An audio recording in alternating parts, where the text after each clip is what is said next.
software engineer in Bangalore earns 38 lakh rupees a year. He understands machine learning.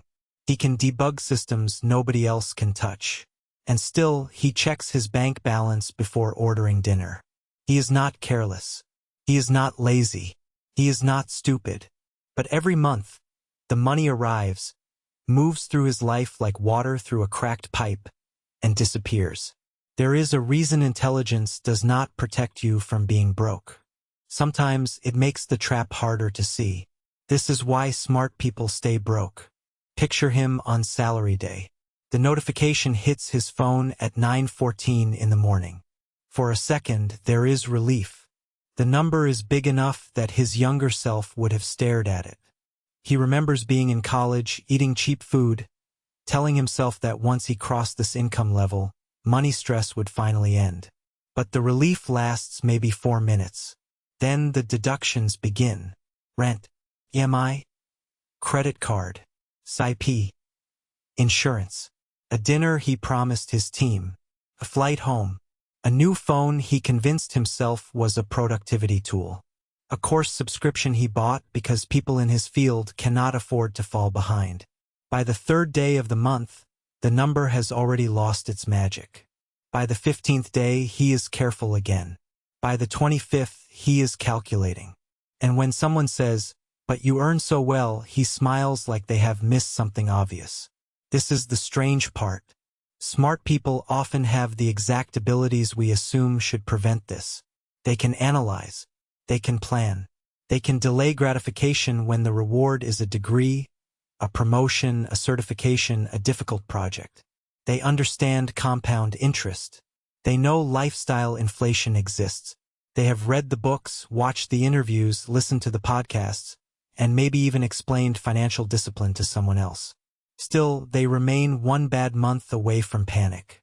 A doctor can memorize drug interactions and still finance a car that quietly owns his future.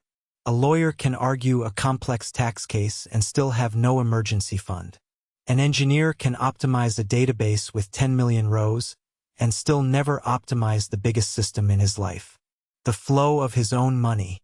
This is not a knowledge problem. If it were, the smartest people would be the richest. The people with the most information would have the strongest finances. The person who understands the spreadsheet best would win. But money does not reward intelligence in the way school does. School rewards visible effort. Corporate life rewards specialized skill. Exams reward correct answers. Careers reward being useful to institutions. Money rewards something colder. It rewards behavior that can look boring, slow, emotionally unsatisfying, and socially invisible for years. That is where the paradox begins. A smart person spends their whole life being rewarded for complexity. They solve harder problems. They learn harder concepts. They build identity around being able to understand what others cannot. Then they enter money, and suddenly the winning move is often painfully simple. Spend less than you earn. Avoid stupid risk.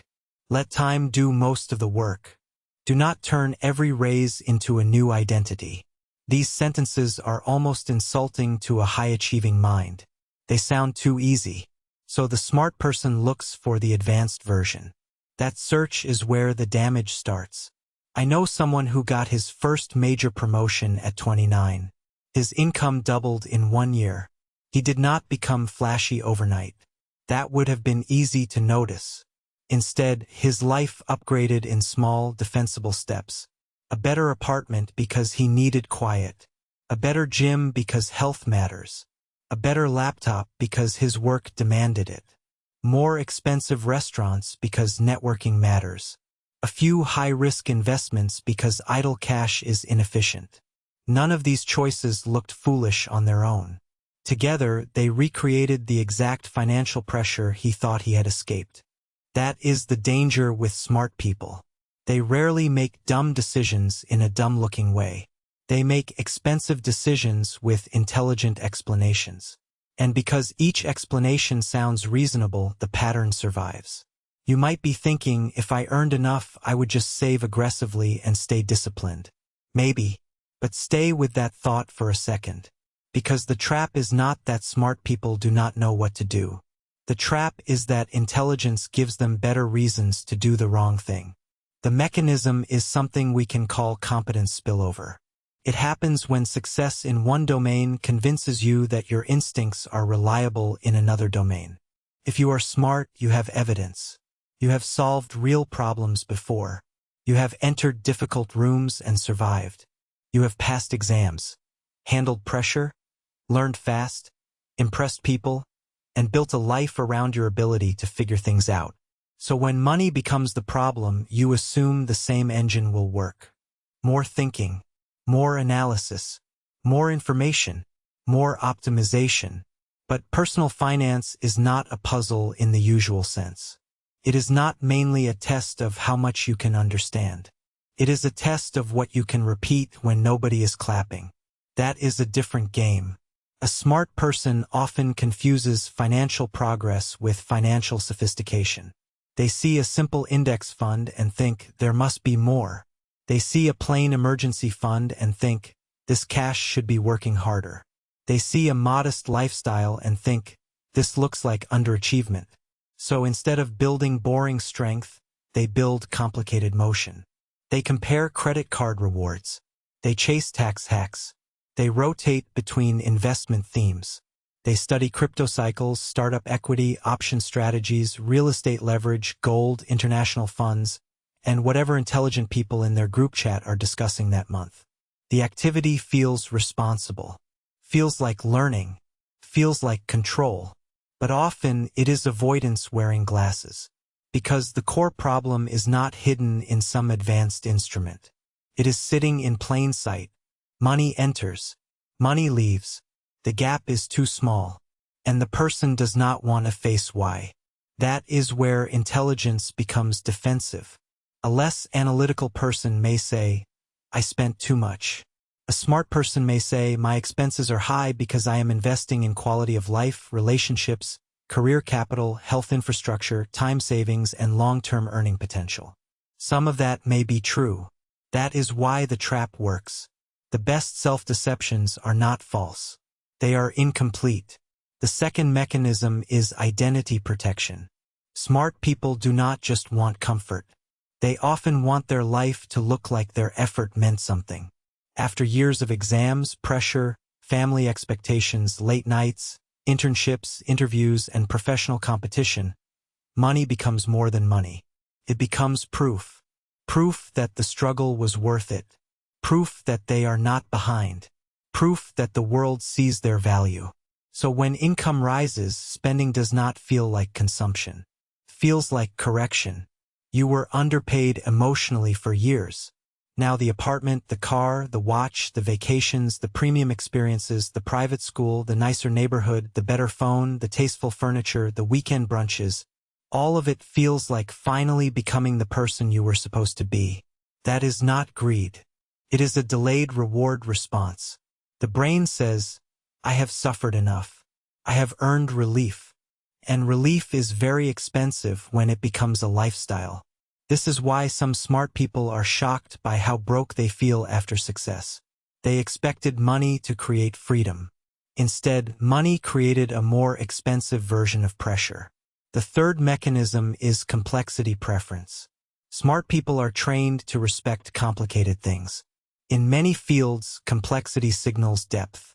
If a solution is too simple, it feels suspicious. A doctor respects nuance. An engineer respects edge cases. A lawyer respects exceptions. A consultant respects frameworks. A founder respects leverage. But money has a cruel sense of humor. Many of the strongest financial behaviors are simple enough to sound childish. Track what leaves. Keep fixed costs low. Invest automatically. Avoid debt that depends on future confidence. Do not buy status from people who will forget you in 10 minutes. Repeat for a decade. The smart mind hears this and gets restless. Where is the clever part? Where is the alpha? Where is the optimization? Where is the strategy that separates me from average people? That desire to be exceptional can be expensive. Because the average financial advice, followed consistently, beats advanced financial advice followed emotionally. This is the part smart people hate. A person of average intelligence who saves 25% of their income for 15 years, avoids lifestyle inflation, and invests steadily, may outperform a brilliant person who keeps upgrading life. Searching for better returns. Rationalizing every leak. Not because the first person understands more. Because they interfere less. There is also a social layer. Smart people are usually surrounded by other ambitious people. Their reference group moves fast. Nobody has to say anything directly. The pressure is atmospheric. One friend buys a house. Another moves abroad. Another raises funding. Another posts business class photos. Another sends screenshots of a profitable trade. Another casually mentions how much their package is now. You do not compare yourself to the whole country. You compare yourself to the 5 people whose success feels close enough to threaten you. This is how a high income starts feeling small. Your actual life may be improving, but your reference point keeps moving ahead of you.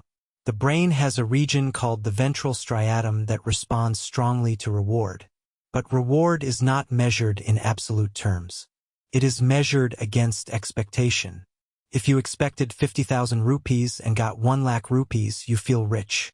If you expected 5 lakh rupees and got 3 lakh rupees, you feel behind. Smart people raise their expectations quickly. That is one reason their wins expire fast. The promotion feels good for a week.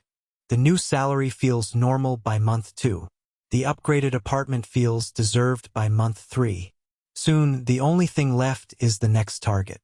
This is called hedonic adaptation. But the plain version is more useful. Your life keeps absorbing your victories until they stop feeling like victories. So the smart person keeps running. Not because they lack money, because their sense of enough keeps getting promoted before their bank account can catch up. This explains why intelligence alone cannot solve being broke. The problem is not arithmetic. The arithmetic is easy. The problem is emotional accounting. A smart person may know that saving matters, but still feel that not upgrading is a form of failure. They may know debt is risky, but still feel that living modestly makes their success invisible. They may know markets are uncertain, but still feel that their research gives them an edge. They may know income can disappear, but still build a life that assumes tomorrow will respect yesterday's ambition. That is the hidden mismatch. The intelligence that helps you earn money is not always the intelligence that helps you keep it. Earning often rewards confidence, specialization, speed, ambition, and the ability to solve complex problems. Keeping money rewards restraint, humility, patience, repetition, and the ability to leave simple systems alone. Those are not lower skills. They are just quieter. And because they are quieter, smart people often underestimate them. Once you see the mechanism, the question changes. It is no longer, why am I not rich yet? It becomes, what kind of intelligence am I using with money? Because if you use career intelligence on personal finance, you may keep trying to win by being impressive. You will search for smarter investments before fixing ordinary spending. You will negotiate a higher salary, then quietly assign every extra rupee a job before it ever becomes freedom. You will learn tax strategies while ignoring the fact that your rent, car, subscriptions, lifestyle habits, and social spending already decided your future. You will treat money like a problem to solve once, instead of a behavior to repeat. The intelligence that actually wins with money is not glamorous. It is pattern recognition applied to yourself. Not markets, not macroeconomics, yourself. You notice that every time your income rises, your definition of normal rises faster. You notice that you call some purchases investments when they are really identity repairs. You notice that you check prices carefully on small things, then make huge commitments because they match the life you think you should have. You notice that you are frugal in moments and expensive in systems. That distinction matters. A smart person can save 300 rupees on a meal delivery coupon and lose 30,000 rupees a month to a lifestyle structure they never questioned. The meal is a moment. The apartment is a system. The car is a system. The school is a system. The neighborhood is a system. The friend group can become a system. Once a system is installed, discipline has to fight it every month. This is why the most useful financial question is often not, "Can I afford this?" Smart people are very good at proving they can afford things. They can project future income. They can calculate opportunity cost. They can explain why the purchase improves efficiency, health, confidence, networking, or happiness. A better question is, what will this make normal? Because normal is the most expensive thing you own. The first time you stay in a 5-star hotel, it feels special. The 5th time, it feels like your category. The first time you order without checking prices, it feels freeing. Then it becomes your personality. The first time you buy convenience because you are tired, it feels necessary. Then tired becomes the reason everything costs more. Smart people stay broke when they keep upgrading normal faster than they upgrade assets. That is the reframe. Being broke is not always the absence of income. Sometimes it is the absence of surplus. And surplus is not created by how impressive your salary looks. It is created by the distance between what your life demands and what your income can calmly provide. That distance is freedom.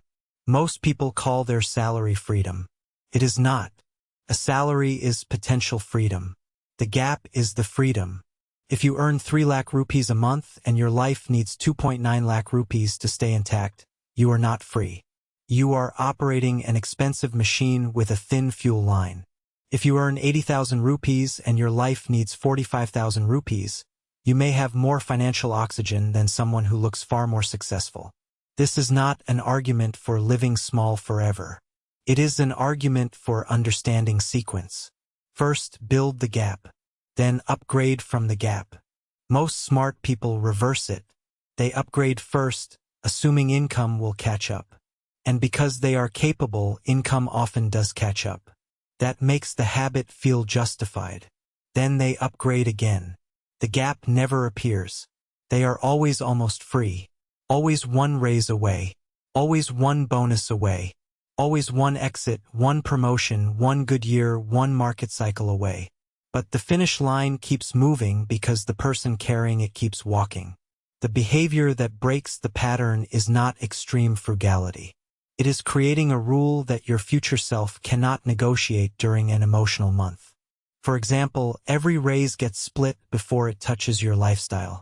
Half increases freedom. Half can improve life. Not because 50% is magic, but because the rule prevents identity from eating the entire raise. Another version. Any recurring expense must be judged more harshly than a one-time purchase. A one-time mistake hurts once. A recurring expense becomes a quiet employee that gets paid before you do. Another version. Before upgrading anything, ask whether the old version was actually causing pain or just failing to signal progress. That question is uncomfortable, because sometimes the answer is clear. The old phone worked. The old apartment worked.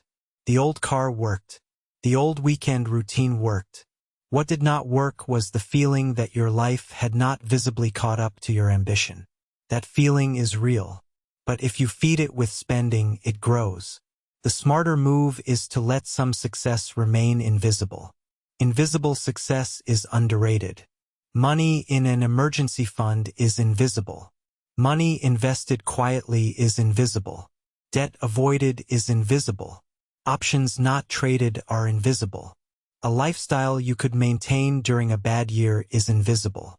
But invisible success compounds. Visible success often depreciates. This is the emotional discipline smart people need with money. The ability to accept that some of the best proof of your progress will not impress anyone. That is hard when your whole life has trained you to be evaluated. Grades are visible. Degrees are visible. Job titles are visible. Company names are visible. Cars, homes, vacations, schools, restaurants, and watches are visible. But financial strength is often private. Nobody sees the loan you did not take. Nobody praises the subscription you canceled. Nobody admires the investment you did not interrupt. Nobody claps because you stayed in the same apartment for one more year after your salary doubled. That is why keeping money feels emotionally unrewarding at first. It does not give you the same applause that earning money gives you. But over time, the reward changes. You stop needing every month to go perfectly. You stop negotiating with your bank balance. You stop treating each unexpected expense like a personal attack. You stop making decisions from panic disguised as ambition. And then money starts doing what you thought income alone would do. Create space. Space to choose a job without desperation. Space to leave a bad client. Space to take a risk without betting your rent. Space to help family without resentment. Space to sleep. This is the kind of intelligence money respects. Not the intelligence of knowing everything. The intelligence of designing a life that does not require constant brilliance to survive. Because that is another trap smart people fall into. They build financial lives that depend on them always being exceptional. Always earning more. Always timing things well. Always staying healthy. Always staying employed. Always being right. That is fragile. Real financial intelligence builds a life that can survive ordinary human moments. A bad quarter, a tired year, a wrong decision, a delayed payment, a market drop, career pause, a family emergency. The goal is not to prove how smart you are with money. The goal is to need less proof. This is one of the quietest money traps because it hides inside achievement. Nobody looks at a high-earning professional and thinks, this person may be financially fragile. The outside story is too convincing. The degree, the job, the apartment, the confidence, the language, the calendar, the LinkedIn profile, all of it suggests control. But money has a way of exposing the difference between looking stable and being stable. Smart people do not stay broke because they cannot understand money. They stay broke when they use money to repair identity, signal progress, chase complexity, and keep up with a reference group that keeps moving. The humbling part is that this trap is not limited to money. There are many places where intelligence performs badly because the game rewards something else. Smart people can overthink relationships, overcomplicate health, delay simple action, and turn every emotional problem into an analysis project. The next pattern is even stranger. People who finally start earning more often become less free, not more free. Because every new rupee gets captured before it can change their life. That invisible capture is one of the most expensive games adults play. If this resonated, the channel is built around exactly these patterns. Subscribe if you want to see them all.